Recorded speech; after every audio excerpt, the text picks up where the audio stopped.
Ray Turner, and I'm a lineman for National Grid. A lot of storm work going on.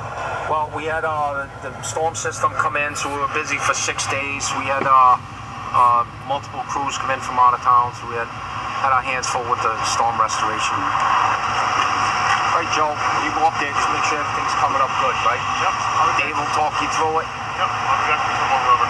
Okay. I think the ice storms are the worst kind. You get everything's slick outside, so you got to be real careful with your footing. And when the power lines and the trees get caked with ice or whatever, there comes a point during the storm where the ice starts to fall off. We've had some pretty severe restoration efforts with ice storms.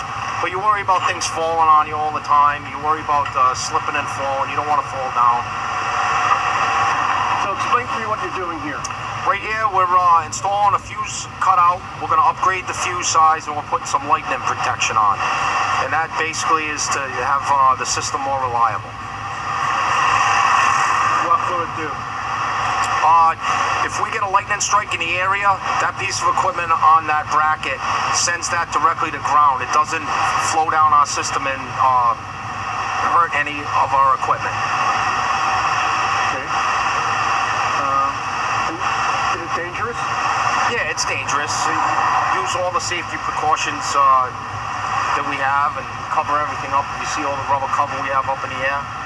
And just try to use your head and work it safe. Why do you need 2 people to do it? 2 people up there? There's quite a bit going on up there, so yeah, you need a 4-man crew to take care of this job. We're going to be using what we call a jumper, so we're going to be jumping out a piece of equipment, and when we put one end on, the other guy has to be in control of the other end. You got to put it on the same phase. We have 3 different phases up there, so you have to make sure everything goes smooth. One guy's helping hold something for another guy. This guy up here with me, Joe, he's a 2nd-class lineman, so it takes about 4 years to get to where you can come out and work on your own. Start off as an apprentice. You go to climbing school for a week, make sure you can climb, and then you go to 3rd class, and you work with a group of guys. You go out and you climb every day for 18 months doing secondary voltage work. State-of-the-art lightning protection. This bracket right here has got some lightning protection on it and fuse protection for that side tap that runs down the center street.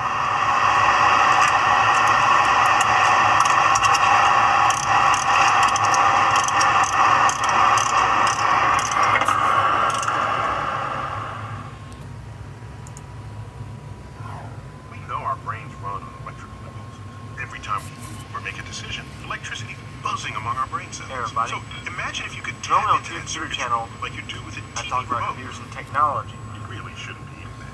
Then I'm talking about something different. Could you ever control? Hey. We know our brains run on electrical impulses. Every time we move or make a decision, electricity is buzzing among our brain cells. So imagine if you could tap into that circuitry like you do with a TV remote. You really shouldn't be in that. Could you ever control another person's actions or thoughts? Fancy check, hon. I'll get that. It seems like science fiction, but as correspondent Mo Rocca discovered, it's not. Imagine a magnetic wand that can control your brain. To find out if such a thing could actually work, I offered my own brain for a test. It seemed like fun at the time. Hold it up, you can look at it. Psychiatrist and neurologist Mark George said he could make my thumb twitch. Jeez, it does. Oh, that was nice. Using a map of the brain, he can zap the area that controls a specific body part, like my toe. Oh, wow. Is that nice toe to look too much? A little bit, yeah, a little much. 1, 2, 3, 4. The wand can even affect someone's speech. 10, 11, 12, 13, 14, 15, 16, 17, 18, 19. And once the pulse is removed,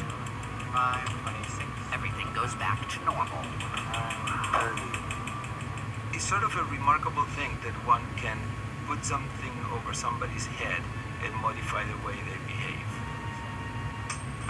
Wow, the wand works by producing a powerful magnetic pulse.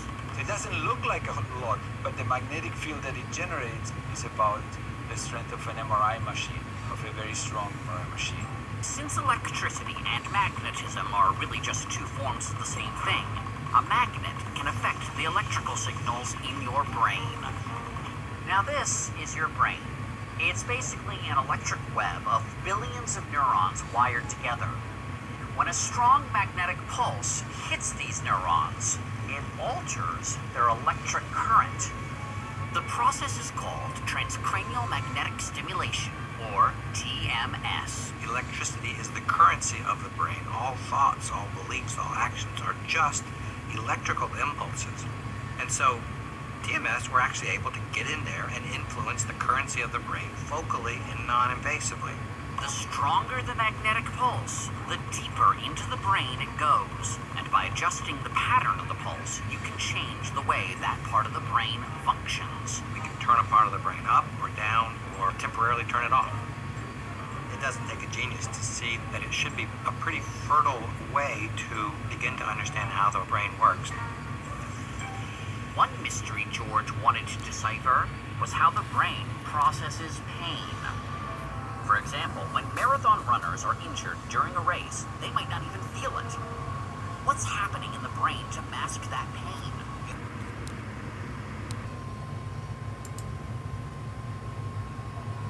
Does it live in A jungle.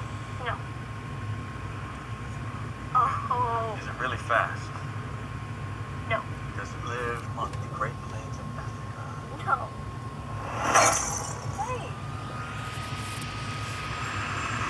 What is going on? Hold on, guys. Daddy, be careful on the road. Jerry, Get back in your car right now! Remain with your feet!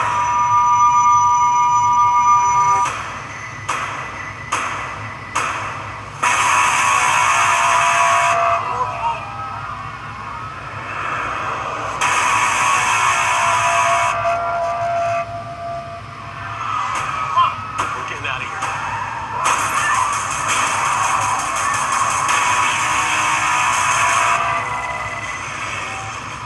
Harry, what is this? It's the same worldwide. Someone doing better than we are. I don't know.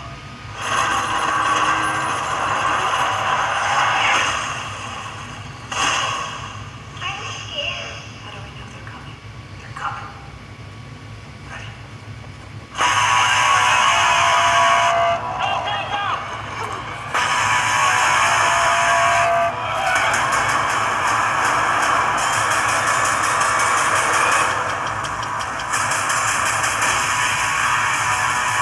I need you to help me. You're asking me to leave my family.